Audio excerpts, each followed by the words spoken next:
Hail, hail. We're back. Thanks to everyone that's catching us again for part two. Fist bumps to you all. And I guess there's no time like the present. We'll just get stuck straight into it. If you're here for part one, thanks so much for coming back. And if you're just catching us after we're live and you're like, what the hell are you talking about, Quinny? There was a part one where we kind of just spoke, we just shot from the hip a bit more as we waited for the elusive Brendan Rodgers press conference. It normally comes out right after 3 o'clock, right after the fantasy football deadline is done for me.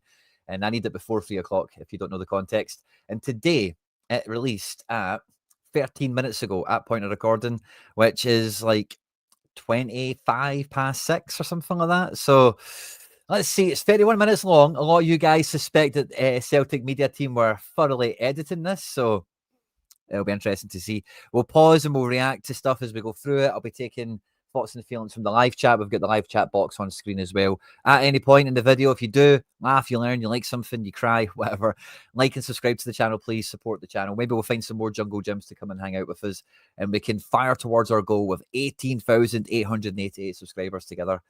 Hail, hail, and yeah, let's get stuck into it. The mood amongst you and the players coming back off the break. Gordon Duncan right off the bat, heavy hitter to open us up. I think we're obviously glad the window's shut, and I see a really good spirit back in the team again. I think naturally in the window you have that, especially in those last few weeks, you have the uncertainty and the instability, which will happen at a lot of clubs and most clubs. But yeah, now that is closed, and we accept that it could have been better for us. But now it is behind us, and my job now as the manager is to pull everything together and get us moving again. How big a task is that, given all the negativity that seems to have come out from the window, perhaps deadline day specifically? How big a challenge is it to pull everyone together? Well, that's management. That's high performance. In any sport. You're not going to have it all your own way, and we have to accept and take responsibility that the window wasn't as what we wanted. But now we have to get back now and really get tight as a group and as a squad. And I believe that we have talented players in the squad, and now it's my job to maximise the extent to which they can play the game. And that is the job of a manager and coach. And so, yeah, I'm looking forward to that aspect of it. As I said, we could have been better in the market, of course, but it is what it is, and you cannot look back on it now. I have to look forward, and I've already seen that in the last couple of days within the team training. Would it be fair to say the striking position is the main area where it could have been better, to use your words? We spoke prior to it. You said Adam Ida would only go if a striker could be brought in. It obviously didn't quite happen. Talk us through, if you can, what happened there and how satisfied. Interesting how Gordon Duncan's ignoring Iheanacho with that question. But anyway. Or otherwise you are with your striking option. Yeah, I don't really want to go so much into the depths of how it all came about. Adam was a player that hadn't asked to leave and wasn't wanting to leave. But there was then the opportunity that came where Swansea wanted him around the same time as other possibilities that could have happened for us. So yeah, we didn't want to lose him. But when the opportunity came for him and Swansea agreed the deal and everything else, then it looked like there was maybe going to be one out and one coming in. It didn't work that way. And for whatever reason, we had to move on. Now, thankfully, we at the end of the window when it was closed, that there was a player that was available and who I know very, very well. Kells was a player who was brilliant for me at Leicester, so I know him well. I know Kells. I only want to take in someone here who was robust and he has genuine talent. And if I can get that out of him again, then it can be a big plus for us. So yeah, we lost Adam, and Adam made a really good contribution in lots of high moments here at his time, and still scored 20 odd goals for Celtic, which is no mean feat. But he moved on, and we've now got Kells in, and we've got some wingers on the side as well. Do you sympathise with fans from the outside who feel that that can be seen as sort of scrambling about, and that there wasn't succession planning in it, and it wasn't under control, and you had to go into the free agent market last minute? Mm-hmm. No, absolutely. It's absolutely understands the frustration. Love that. That frustration is shared. We all felt that. Absolutely. It's hence why months out we were saying about what we need in the squad, and I totally get that. And we listen, and you respect your fans at your club. You know, that's why we love Celtic and the Celtic support. It's a club with the passion and the commitment and the drive, and that's what keeps us honest as a team and as a club. Because the expectation for us every day is to come in here and improve and be better. Why? Because we're expected to do that for the supporters. So they keep us honest, they keep us driving and pushing, and that's the way it should be. I think, Brendan, those supporters, Brendan, I think it's fair to say their patience has snapped. The anger right now, you're talking about 400 plus different organisations calling for a vote of no confidence in the board. Here we go. Right for the jugular. Who's asking this question? Do we know? How do you assess where the club is at the moment with the relationship with supporters? Because for many, they see it as just broken completely. Well, listen, the club put out a statement, and I'm not here to answer those questions because they're not mine. Wow. So I thought, like, coming into this, it's number one, pretty shocking that the club haven't faced the music. And number two, the first time we're really hearing from them is through Brendan in the press conference today. And for Brendan to acknowledge the club's statement as the communication that's all we're going to get. This sounds like club's made a statement. We'll see what else he says, but I think it's pretty shocking that no one from the club has had an interview, had a face the music moment, and Brendan acknowledging the statement, the AI statement as recourse, recourse. No, what's the word? Discourse is wild. That'll be something that, as I said, over the coming weeks, I'm sure will become clear on how that evolves. I'm not here to tell supporters. In the coming weeks, we'll see how that evolves. What do we think that means? Let's go back a wee sec. Completely. Well, listen, the club put out a statement, and I'm not here to answer those questions because they're not mine. That'll be something that, as I said, over the coming weeks, I'm sure will become clear on how that evolves. I'm not here to tell support. Dominoes have fallen. That's what I think. Dominoes have fallen. Brendan knows the sequence of events that's about to unfold. And I think that, a lot of people coming into this, and some people that have seen the clips have said, oh, it's box office Brendan, he's come out swinging. I think he knows the power play, the battle, the war is over. Brendan has won. And over the coming weeks, we're going to see a domino or two fall. And if it's followed up by Brendan signing a new contract, then the Rebels have won, everyone. Supporters how to feel. They feel frustrated. They will have every right to feel that. My job is to drive wherever possible I can the team and the club forward. And if I look, when I come in here in 2016, the treble has been done 3 times. And in 2016, from then, I look to elevate the mentality and the standard of a football club that over this course of 9 years now, the expectation is to win a treble. And that combination of that drive and demand that comes from the supporters, I know because I feel it, I grew up with it, so I understand what the demands are. And that will continue because this club has huge potential. The size, the support base that we have, the history of the club, and supporters want to see the club continue to develop, not just domestically. The club have done that, and that's always your bread and butter, of course. But we have to be looking to to be more consistent and perform in Europe. You mentioned that statement.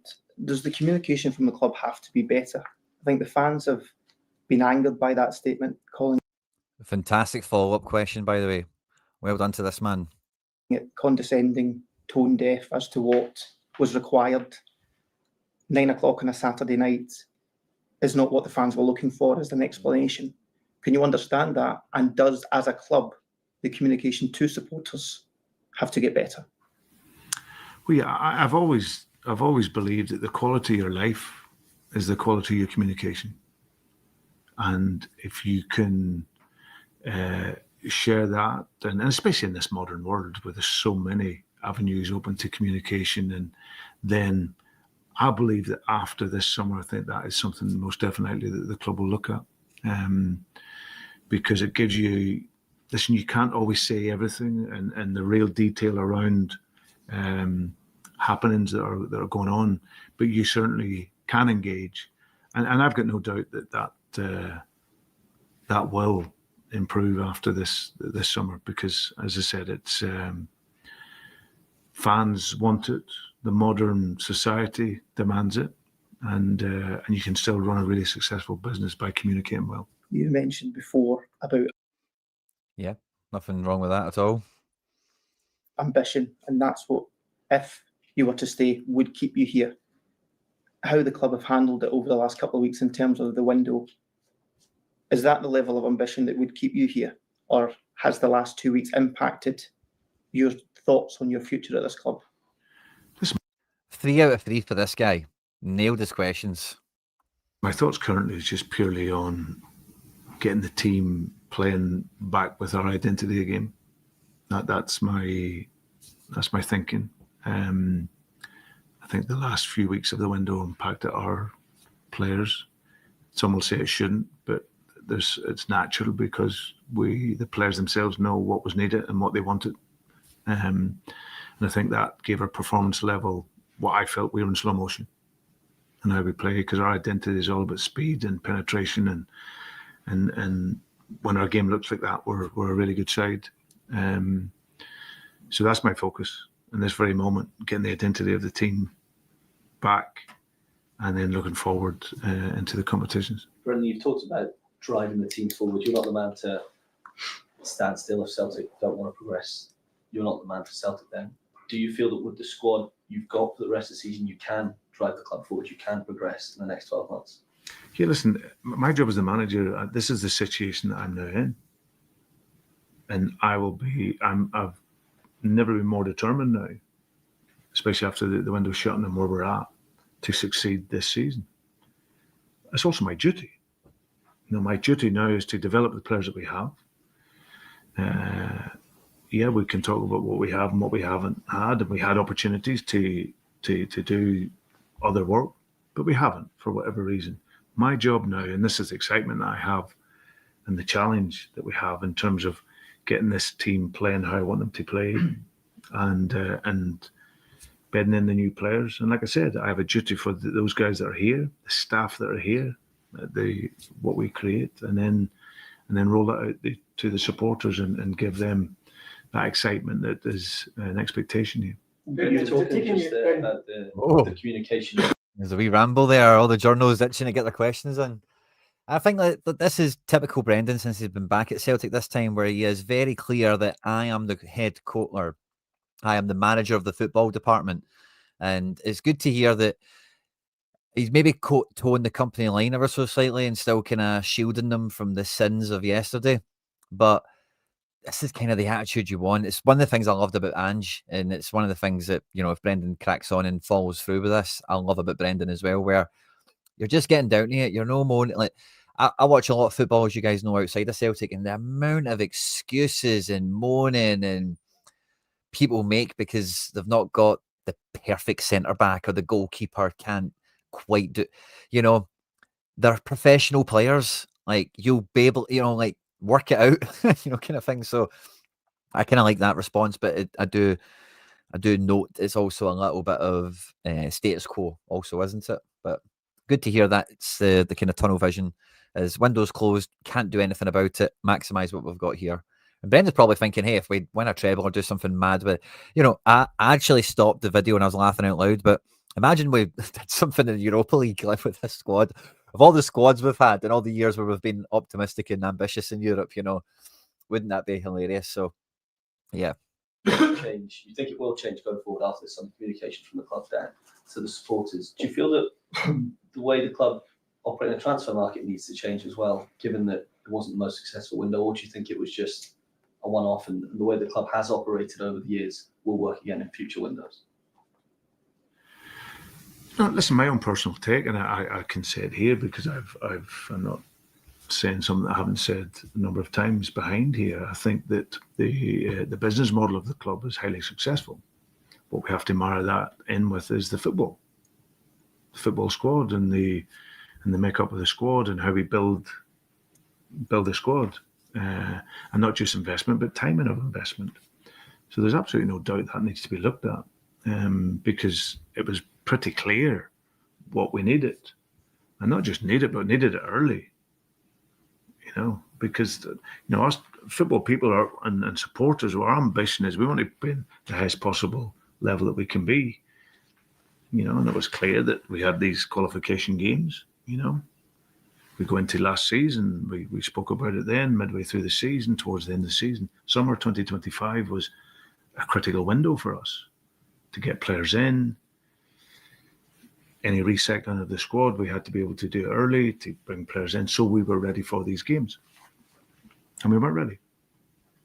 It's as simple as that. So now, can we learn from that? And we have to. If not, then the cycle will just continue. Do you feel let down on the back of that, Brendan? No, listen, we all want to. It's one of the things I hate the most about listening to press conferences or any interviews with players and managers is when the first two words out of their mouth is no, listen. It's just pure auto reflex, isn't it? And every time he's asked about his feelings, it's no, listen, I just coach the football, To work at the highest level. But we can only do everything we possibly can to be that. And listen, I also accept responsibility because we slipped up at home in the home game. So we're not getting away from that either. We weren't good enough at home in a game we should have won.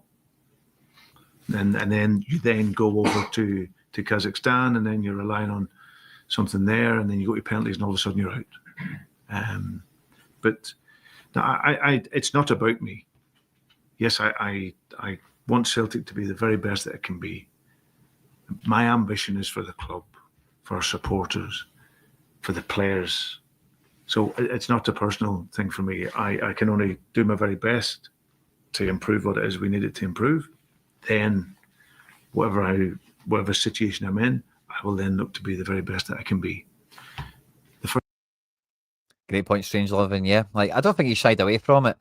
We spoke about it quite a bit on the channel, like the comments he made after the last match we played. What was it? Was it the derby? No, was it the derby? And he was saying, that's not my team. My team don't do that, So he's been a bit more gallous with the I don't know if it's criticism or acknowledging reality of the style of play of the team results and whatnot. And some of you guys have said, or some of the murmurings have been like, he's chucked it, or he's spitting, it's all games again and whatever. But it is just accountability. It is just ownership. We have absolutely screwed him here on the freeze frame, by the way, haven't we? Sorry, Brent. The first time I was here, I probably left because of that. But I won't. This was one of the clips that went out, wasn't it? Let's wind that back because I paused it in the middle. Celtic to be the very best that it can be. My ambition is for the club, for our supporters, for the players. So it's not a personal thing for me. I can only do my very best to improve what it is we need it to improve. Then whatever situation I'm in, I will then look to be the very best that I can be. The first time I was here, I probably left because of that. But I won't be doing that this time. Absolutely no chance. 100%. I said 150 the other week, didn't I? So we'll go back to 100. It's easy. But as I said, my duty is to be here and help the team, the squad, the club get back again and moving on. Rabble. Immediate aftermath of the window, and the disappointment of your vision not really. What's no chance, Rubber Duck?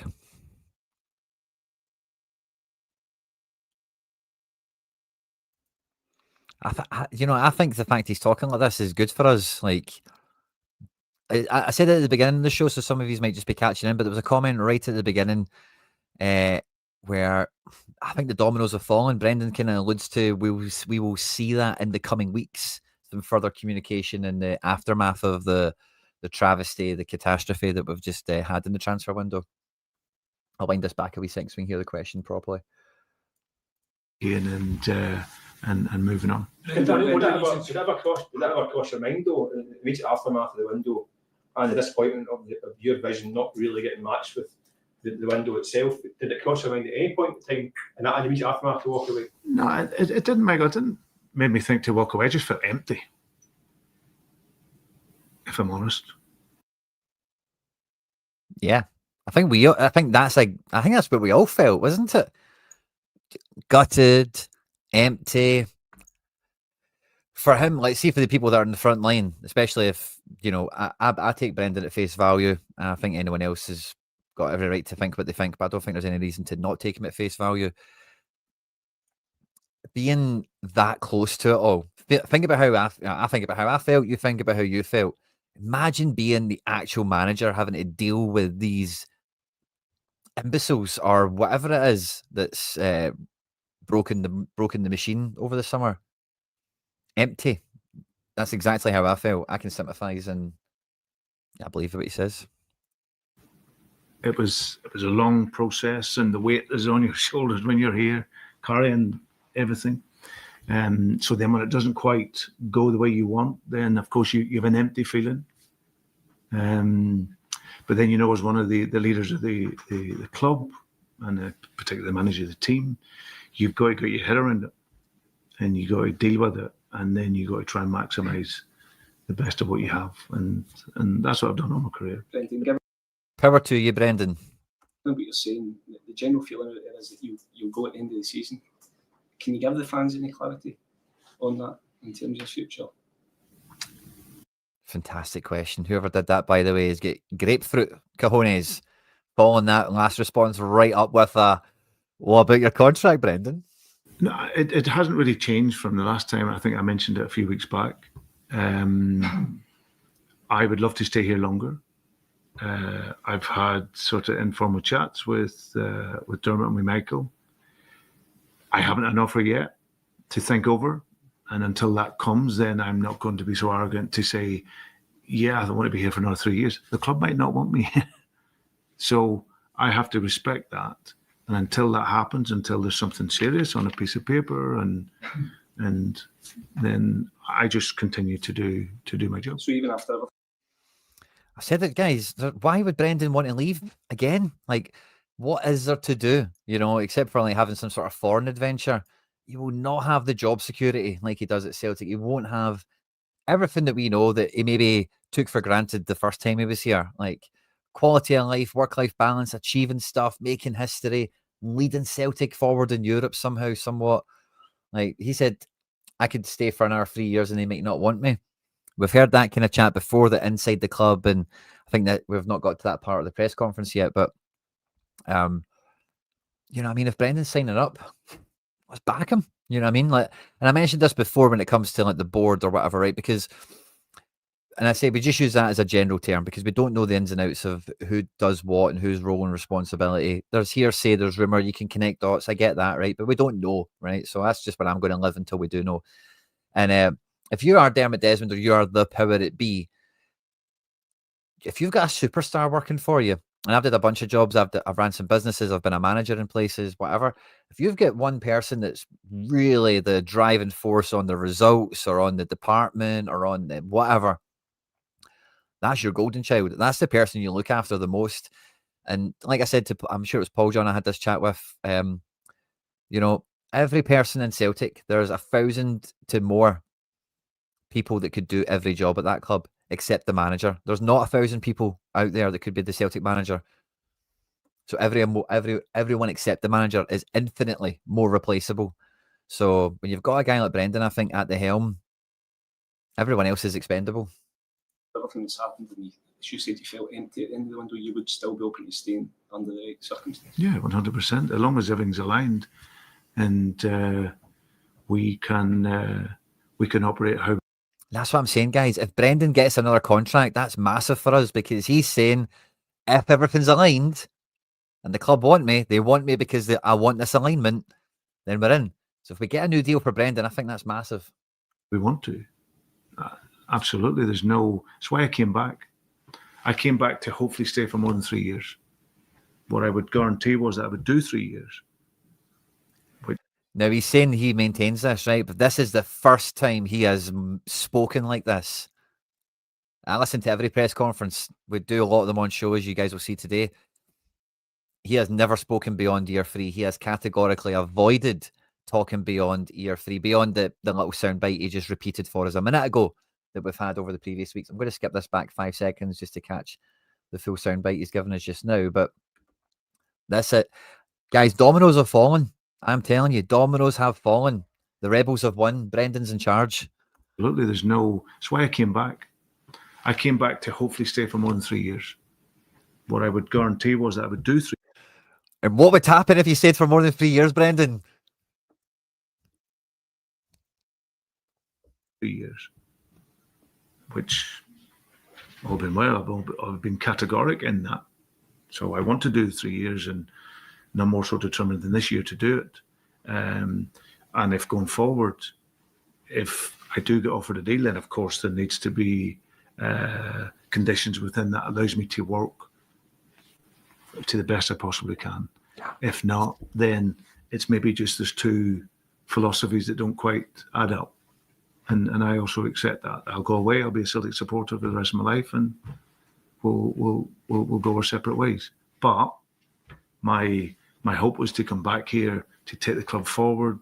We've seen progress, we've seen Europe, we've seen everything. So can we sustain that?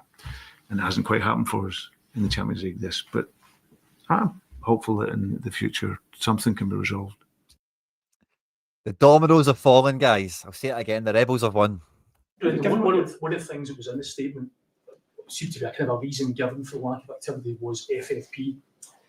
Given the money Celtic made this summer, I think it's 13. This is probably a good question, right? But this is such a hard turn away from the vibes and the kind of momentum that we were getting there, weren't we? We were getting, I'm sure this is a fine question, and we kind of know some of the snippets that we've not heard yet, obviously, but the FFP chat, fair enough, man. Let's see how it goes. But this just feels like we're going in another direction. Brendan was giving us gold there, I feel.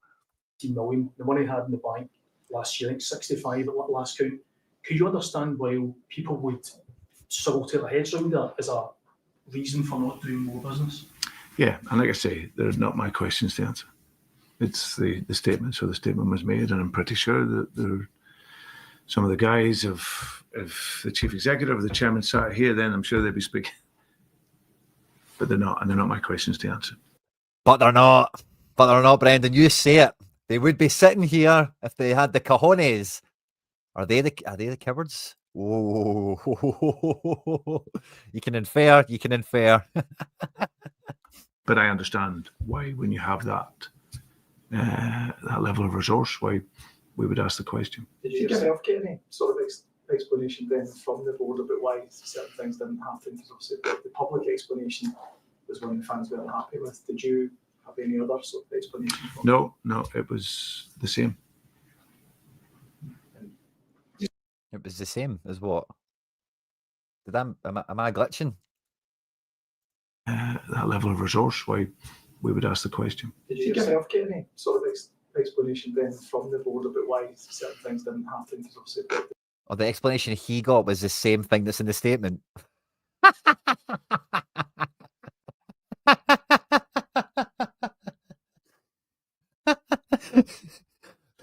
They post the statement and then they copy and paste it and text it to Brendan on WhatsApp in the group chat, in the work group chat. The public explanation was one the fans weren't happy with. Did you have any other sort of explanation? No, it was the same. Just given what you're saying about actually hoping to stay longer. How does it feel then to see like the story last weekend about someone from the club talking about engineering your exit and tearing the place apart and all that stuff? What does that fit? And also that's not been denied or footage yet. So what does that fit into all this? Yeah, well, it was interesting when it came when I was shown that.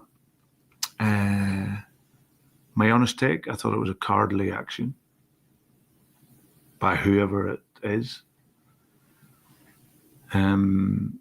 It's not something that you would want, and certainly my relationships with the guys that I am close with here within the board, then I would struggle to understand the why, because like I said, since I've come back in 2016, or came here first and then done my second stint, all I've tried to do is drive the club forward.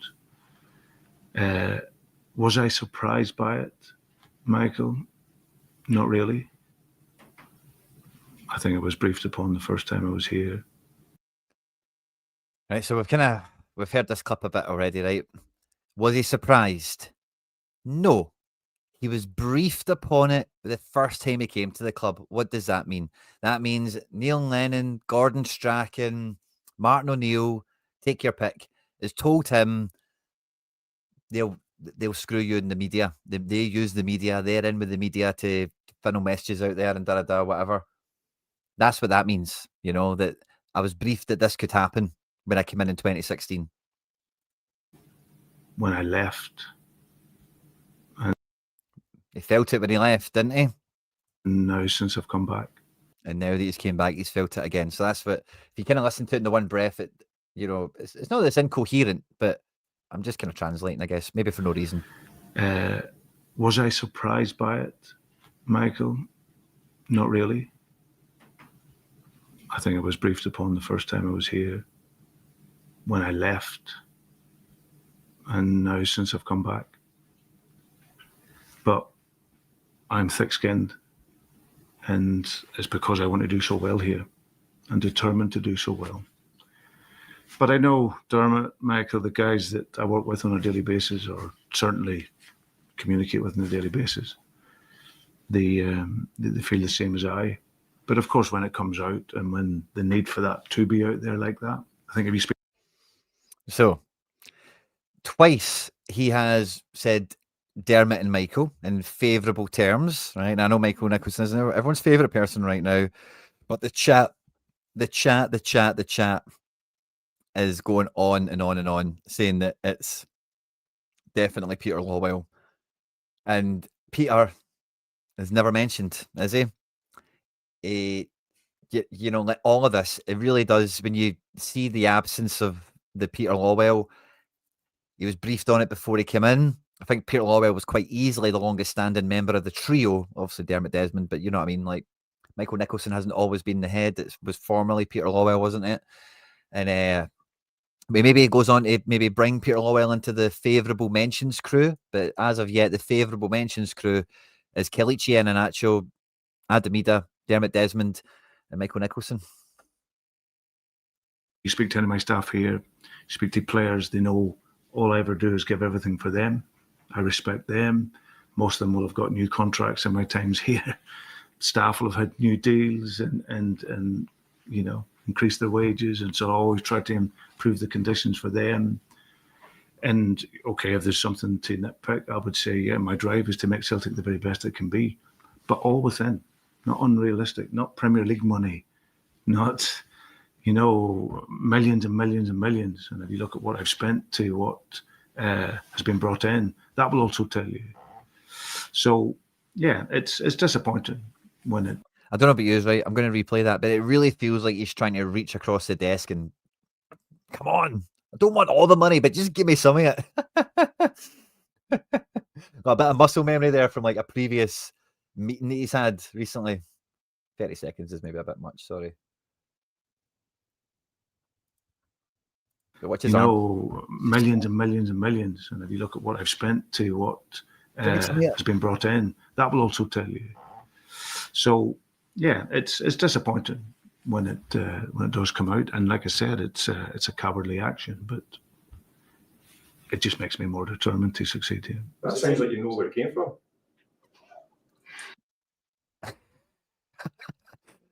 This guy, a lot of you are saying it's Michael Gannon from The Sun or The Record. I think it is. It might be him because his voice does sound familiar. I do catch their live streams on occasion. But this, the pause, the hesitation, he's thinking, do I dog him in? It just makes me more determined to succeed here. That sounds like you know where it came from. Is that fair to say? No. That's a pause and a half, isn't it? You know, and massive grapefruits on that guy as well, by the way, pushing the envelope there. And he goes to follow it up, by the way, as well, which is good. He's trying not to smile. He knows. Read between the lines, guys. I mean, I think back a few weeks ago, I think Toji, a tongue-in-cheek kind of thing, he said that some people don't want you in this job, and we didn't really know what that meant. Was that what you referred to? You even not picking up on something? You know, I've made this face is on, you know, this face that he's been making, like, I've made this face I don't know how many times, like, maybe my wife's talking to me and I've stopped listening and I'm thinking about something really funny, and then I remember, oh crap, I'm not listening. And I'm like, don't smile, because then she'll know you're thinking about something else.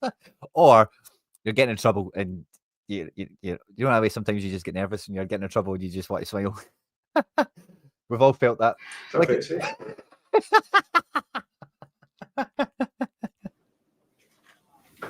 No. I mean, I think back a few weeks ago, I think Toji, a tongue-in-cheek kind of thing, he said that some people don't want you in this job. Smile. We didn't really know what that meant. Was that what you referred to? You even not picking up on something? Is that? No. Like this. It's just about creeping in. He's trying so hard because see, you're trying not to laugh or smile. You've got to like move your lips, don't you? And you've got to do something with your cheeks. You've got to really force those muscles to not do the involuntary thing. And it's just about broke right at the end there. But then really unhelpful as well, because obviously the closing of the window, you might have thought we can bring everyone back together, but for something like that to come out, it doesn't help. Yeah, no, but like I said, it's not what you want to waking up on a Saturday and be shown. And I think the people who know me closely, know me well, know my affinity for here, they know what I want. Will we roll it back one more time? One more time, right? We'll go right through. When it does come out, and like I said, it's a cowardly action, but it just makes me more determined to succeed here. That sounds like you know where it came from. Is that fair to say? No. I mean, I think back a few weeks ago, I think Toji, a tongue-in-cheek kind of thing, he said that some people don't want you in this job, and we didn't really know what that meant. Was that what you referred to? You even not picking up on something? Is that? No. Was the timing of it then really unhelpful as well? Because obviously the closing of the window, you might have thought we can bring everyone back together, but for something like that to come out, it doesn't help. Yeah, no, but like I said, it's not what you want to waking up on a Saturday and be shown.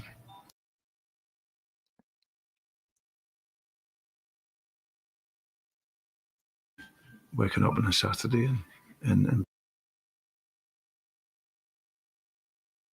Is that? For something like that to come out, it doesn't help. yeah, no, but like I said, it's not what you want to waking up on a Saturday and be shown. And I think the people who know me.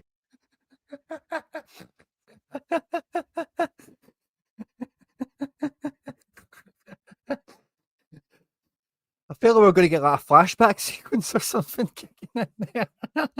Waking up on a Saturday morning, a little cut scene of like Brendan getting his paper or something. Know me closely, know me well, know my affinity for here, they know what I want. But they also know I don't sit comfortable, and if someone wants to sit comfortable and be happy with what they've got, then I'm the wrong manager to facilitate that, because I'll always demand that continual improvement and want continual improvement. And it's not, to say the club is broken, and it's so further from the truth. I'm close with all the staff, both here and at Celtic Park. They know my best interest is for Celtic. It's all I want for this club to succeed. And but for that, if I'm sat comfortable, then it's not going to work. So I have to get uncomfortable, and then that means I have to then ask questions that maybe people don't like, and then that's my job. Dyson Maeda said on international duty that he was possibly close to leaving on deadline day. Can you just provide a bit of clarity on that and where his head is at the moment? Yeah, well, I wasn't surprised by that because I've known since the end of February where Dyson was at. You know, we spoke a lot. He's continued to give everything in his game and his training. He had a few options to go, and ones that would have been great for him and his family and in terms of his life. But it didn't materialise. So it's now my job to now he's here again, is to convince him to go again. And I've done that with players before. You know, Luis Suarez nearly, had the end of my first. It wouldn't be a Brendan press conference without a wee name drop. A wee throwback to yesteryear. I was in the Premier League, don't you know? I had Luis Suarez, don't you know? A lot of positive, guys. I really enjoy doing. This is a belter of a press conference we've got for a lot of reasons, right? We've done this show a bunch of times. Sometimes it's good fun, like it is now. Sometimes it's a bit more tedious because it's maybe a bit more mechanical on, like team selection, player availability, that kind of thing. So, we've done it a few times. I think anytime it's kind of worth doing, we'll do this format if you enjoy it so much. But we've done it before, not for a while. Granted, I normally watch it before coming on, and then we chat about the info rather than. I don't know if you'd quite call it body language earlier with the whole fighting the smirk and the random ringtone. We can't predict this every week, But I'm always up for it, guys. I'm always up for it. As long as they release them on time. My first season when it was deemed he was going to Arsenal, and I had to convince him to stay, and then he ended up having an amazing season, and then after that went to Barcelona. So it's not new to my career. Dies into Barca. Heard it here first. Players, they will have challenges, but I think everyone sees the integrity of which he works, how he plays, and now if I can reconnect all of that again, then pretty sure he will give his all whilst he's playing. Brendan, you spoke about Kyogo and Nicholas Kuhn going, I think we were speaking about if they don't. Brave. Bringing up Kyogo and Kuhn now, by the way. Brave. Want to be here, maybe better off away, but with Dyson was it just totally different in the sense it came so late in the window and given everything that had happened. I still feel that. I still feel that if a player does want to move on, and then we have to be prepared for that. I think in this window we clearly weren't prepared for it, and we just it just couldn't happen. But my feeling's still the same, and especially if you've got a player who's been here for years, given his absolute all. And he wants to have another challenge before maybe going back to Japan, then that was maybe the right thing for him. But certainly the position we were in and being so late, we couldn't make that happen for him, sadly. In terms of the business model of the club then, with him next summer going into his last year of his contract, do you imagine January will be the point where you have to cash in on him? You don't want to lose. Chat distracted me there, sorry, I had to rewind this. Chat distracted me, sorry. All this chat about giggles and smoke-a-thons. What do you think we do here? And he wants to have another challenge before maybe going back to Japan, then that was maybe the right thing for him.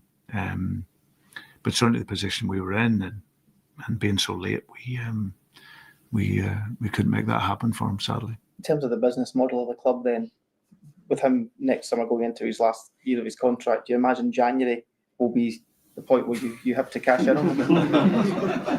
You don't want to lose. We're just out of this window. Don't go to January.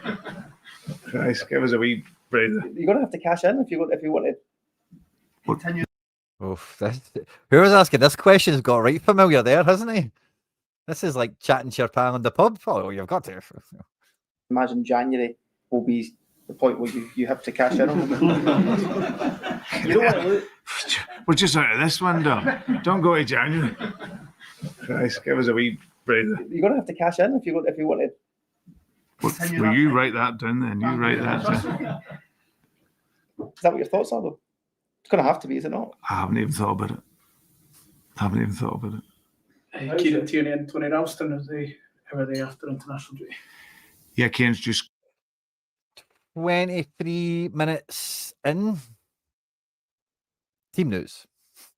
got back in training, so that's good. So he knows he's having to step up his work. So, but he's obviously been out for 8 or 9 days. Tony, yeah, he's obviously unavailable and will be in a boot for a little bit longer. So, but yeah, hopefully he'll be back in a little while. Is he actually good to go on Sunday? Yeah, he'll be available. It's the one thing with Kells, he was a player that trained every day and he was always available. And he has real special moments in games, and I expect him, with the love he'll feel here within the day-to-day work with the supporters, he can be a really exciting talent for us, and I really hope he does, because he's got big qualities and he's a good guy. Nice. Iheanacho. I did say my projection. I think Iheanacho gets tossed into the deep end. Yeah, Stephen, I feel good. I feel good. Brendan's done a good job, hasn't he? Let's just hope some of these we're inferring a bit here. We're reading right between the lines mainly, aren't we? I'm maybe stretching and leaping a wee bit. I think I'm on the right track, but and if we get follow through, like I'm suspecting we might, definitely a good, we're all about the Friday vibes here on this show, and it feels like Friday vibes time for sure. Let's finish off in terms of everything you've said, and it's been very honest. Are you planning to sit and speak to Dermot and Michael and everything to try and come to Yeah. No, I'm speaking to Michael later on this afternoon. Oh, so by now they have spoken. Right, chat. What do you think? Maybe we get the live chat involved for this, because we're getting towards the end of this. What do you think the chat between Michael Nicholson and Brendan was like today? Let me know what you think. So now, it does feel, I know you're saying you're hoping that everybody can be aligned. It does feel a bit as if there's not a connection there between you and the board, and you've all said. No, listen, on a personal level, it's absolutely fine. I have a huge respect for Dermot. Big reason why I came back. He's always supported me, and from a personal perspective. And like I said, Michael and Chris, who I work with on a day-to-day basis, good guys. These are guys that are in Christmas Day in the football club, feeding the kids, and when we're there and doing all the things that they want to do for Celtic, and so these are honest guys. What we need to, in my opinion, what we need to do is to try and ensure that our football model can be lined up. Otherwise, we're just going to be in this cycle. But they're good people. They're good guys, and but we have to do more than that if we're going to progress as a football club. Brendan, any concerns about Sunday, potential for fans to not be in at the start of the game to voice their frustrations? Any concerns about how that impacts your players? No, I think for us, of course, my message, and again, that the fans they'll be, and I can't, like I said, I can't tell them how to feel. I can't tell them what to do. All I want to be able to do is let them understand that they mean everything to us, and when they get behind the team, they lift us, and it's having that lift as often as we possibly can for as many minutes as we possibly can, and hopefully we can start on a run now from Sunday to be able to lift them and everything and reconnect. Something you need to address with the players, perhaps to pre-warn them so they don't get spooked by it or get caught unawares. I don't know how much they follow these types of things. Is it something you'll address with them? I'm pretty sure they'll be aware of it, but we just need to focus on the football aspect of it, and then hopefully, as I said, we can get that support that can really drive the team forward. That's a quick question, please. Yeah, afternoon, Brendan. Sorry. Was that meeting the other night attended by over 100 Celtic fans who did? Chat is on fire with the what you think Michael Nicholson and the Brendan Rodgers meeting went. This sounds like Jim Orr from Axom, so this could be a tasty one to finish us off. There's only 4 minutes left. Presenting tens of thousands of Celtic fans. The emotions were high, as you might imagine. I definitely know his voice. I don't know why I thought it was Jim Orr. Maybe it is Jim Orr. Definitely know his voice. Who is this? Chat, help me. Confusion, a lot of annoyance. I'm pretty angry about once again. Yeah, that's Jim. We haven't improved the quality of the squad before a major Champions League playoff match. And it's made it a lot more difficult than it should have been. And I think the phrase you used was manufacturing their own stress. There's a lot of anger about it, and the fans plan to vent their frustrations on Sunday by, as Gordon said, they're going to come in the 12th minute, 12 signifying the sort of 12th man. I mean, ideally, Celtic fans just want to go along and watch the football. That's it. But I don't think these are going to go away, these types of protests. Because the fans are really angry. Not with you, not with the players, but the people who run the club. So my question, do you have a message for the Celtic fans moving forward? Yeah, I understand the frustration. And as I said, just wait. Also, the chat box is on screen, but a lot of love for Jim Orr in the chat. Good question. Is he kind of maybe? I think at this point, Brendan's a wee bit like Jim. We've kind of done this at the beginning, mate. But I guess he's kind of went in with this question, hasn't he?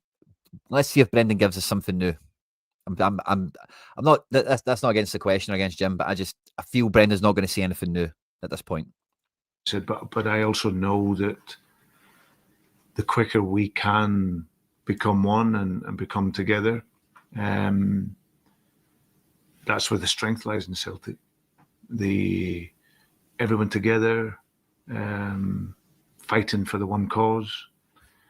That's the real power of Celtic. And I never want that to be broken and for other people and other clubs to look on us in any other way other than together. And I think that would be my aim and my message to the guys. As I said, I can't tell Celtic supporters how to feel. You've been doing it, I've been going through it maybe for a long period. Of course, there is that frustration. But what makes this club unique is exactly that. It's the passion and the commitment, which will sometimes bring these things to the boil. But I'm pretty sure that the guys behind the scenes as well in our board won't want this either. And we hope that we can find a solution that gets everyone reconnected again. But also, I don't want to underestimate how much of a lift that the supporters can give us. It's absolutely critical, and we do have an exciting period of time. And also, what a time to show our togetherness and our strength in every way, and hopefully we can do that. Thank you. Can I just ask one question? I'm sorry to finish on a negative.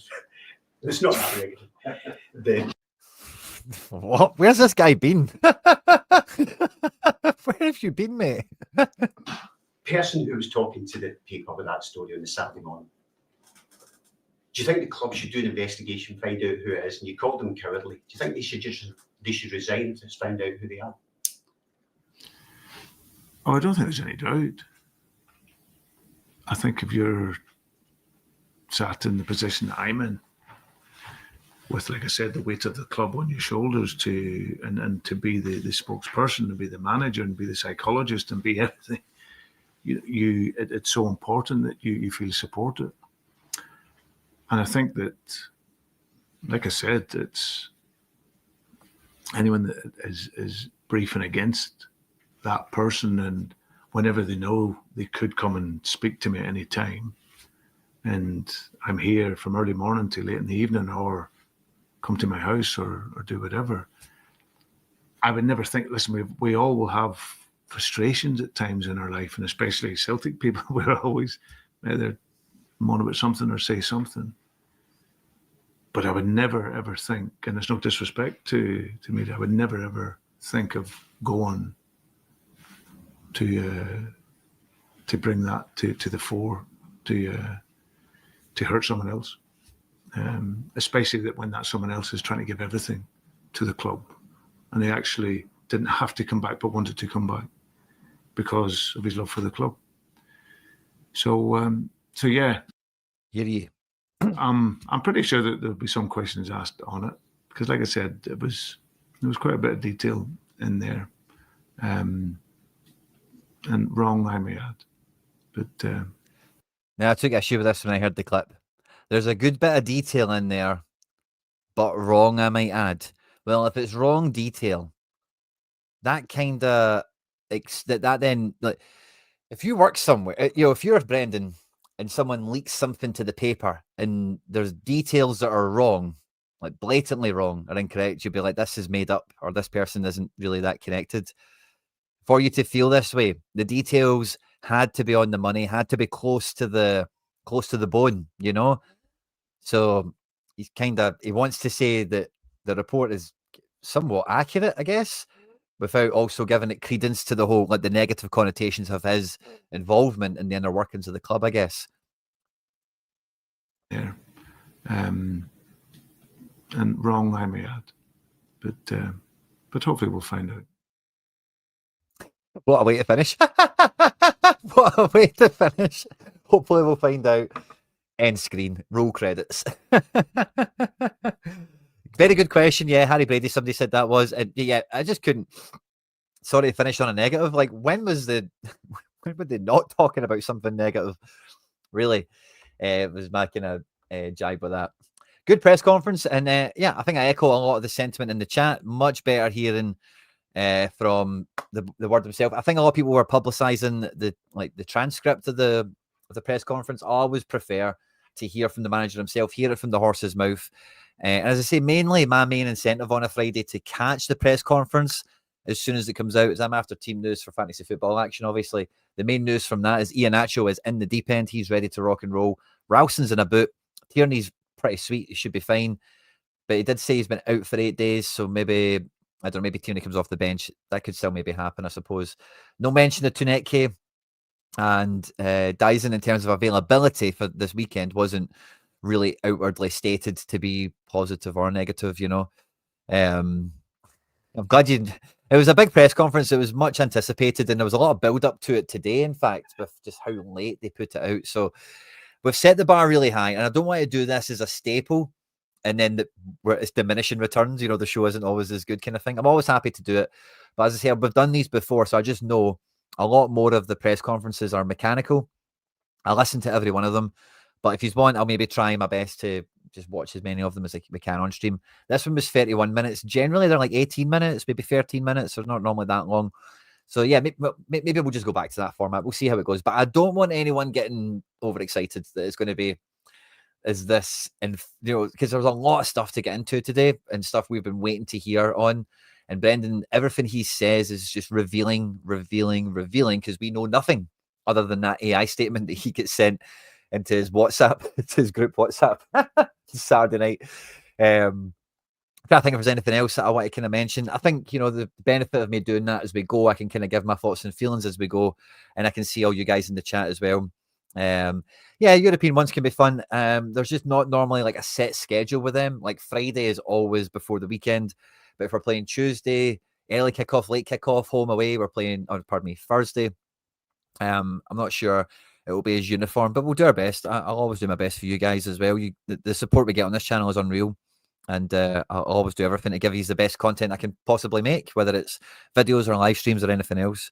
How do you think the board react to this, Quinny? I think from what Brendan's told us, the reaction has happened already. I really do. I think that there's been a difference in the way he's spoken in that press conference compared to when you listened to him before. And there was a next level of detail. For the first time ever, he's talking beyond the 3-year contract he's got. He said, my intention was to come back and do 3 years or maybe more, but no less than the 3. He's never spoke like that before. He also said right at the beginning, so if any of you guys were late, feel free to catch up and watch it from the beginning later on. But he said, regarding the statement and stuff like that, you will probably find out more, something to that effect anyway, in the coming weeks. So that's why I was jumping on the dominoes of fell. You know, I think something has happened already. And I've maintained, you know, from the minute the window's shut, Brendan needs to get a new contract, because you know it's going to have provisos and powers or whatever lined out in it. And he's actually declared that today in the press conference, that should he sign a contract, there will be guarantees and parameters and a structure that goes around the contract to make him happy to carry out the job that he wants to carry out, which isn't maintain beating Rangers by 1 point or more every year, but to push and to grow the club and to reach new heights and to new levels. So I think there's been action already, and I think there might be one of these like quiet, like Daniel Levy just get bagged the other week there, and I think this might be something similar where anything that does happen, like people are talking about end of September is like end of year reports, or chat will help me out with this, but I'm sure that, like, Celtic are obligated to do some sort of statement or press release, aren't they, quite soon around the stock market or the financials. I suspect at that point is when we're going to get Peter Lawwell has now left the club and so will be taking charge as chairman, or somebody will be doing this or that. That's what I think. Kind of reading between the lines, connecting the dots, but you guys can help me. Is there something like that that's coming up? I'm pretty sure there is. Great start to the weekend with Brenda's on our side. Indeed. I think what we all feared, or if anyone had the fears, but what we didn't want from Brendan in that press conference was a lot of sidestepping and a lot of, just like, he gave us all the platitudes of like, I'm a coach, I just need to focus on the team. Can I cry over spilled milk? But there was another level to it behind that, where there's recognition of the Kairat failings.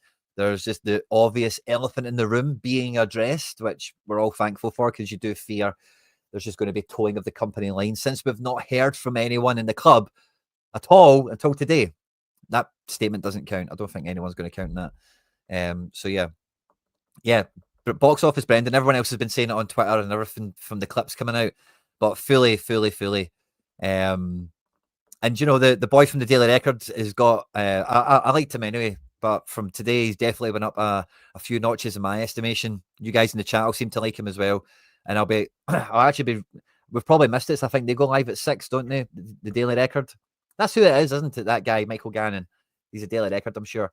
So I'll be looking forward to catching him, because you maybe hear a wee, in the hallway afterwards, or, might get a wee bit of that.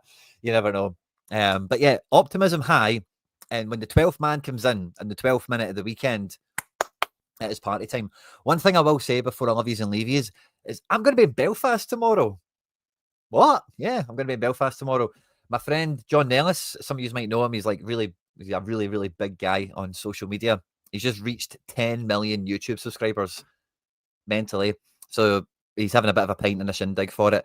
He invited me for the 1 million one that was last year, and I said to him, I can't make it, but I'll come for the 10 million. And it was one of those kind of like tongue-in-cheek ones where obviously I think he's going to get there, but I can't make this one. And then before you know it, it's like, oh, I've reached 10 million.